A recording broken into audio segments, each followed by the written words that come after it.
مہلت مانگتا ہے وہ اس لیے کہ ابھی آپ کے گھر کی تعمیر باقی ہے۔ وہ بادشاہ جو ہوا پر حکومت کرتا تھا، وہ بادشاہ جو پرندوں کو اپنے تابع کرے ہوئے تھا، وہ بادشاہ جو جناتوں پر اپنا حکم چلاتا تھا، وہ بادشاہ جو پوری دنیا پر بادشاہت کرتا تھا، آج وہ زندگی کی بھیک مانگ رہا ہے۔ اللہ نے فرمایا اے سلیمان بیت المقدس کا کیوں بہانہ بناتے ہو؟ تعمیر مکمل کرانا یہ کام تو ہمارا ہے۔ چنانچہ فوراً آتی تبصرے گئی۔ قرآن کہتا ہے اذا جاء اجلهم فلا يستأخرون ساعة ولا يستقدمون، جب تمہارا وقت متعین آ جائے گا تو پھر ایک لمحے کی بھی مہلت نہیں مل سکتی۔ دوسری جگہ ارشاد فرمایا اینما تکونوا یدرککم الموت ولو کنتم فی بروج مشیدہ، جہاں کہیں بھی تم ہوگے موت تم کو آ پکڑے گی اگرچہ تم مضبوط قلعوں میں بند ہو جاؤ۔ کسی کو موت کا علم نہیں کب کہاں اور کیسے آئے گی۔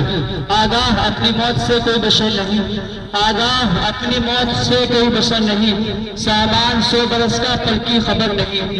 غافل تجھے گھڑیال دیتی ہے منادی، غافل تجھے گھڑیال دیتی ہے منادی، گردوں نے گھڑی عمل کی ایک اور گھٹا دی۔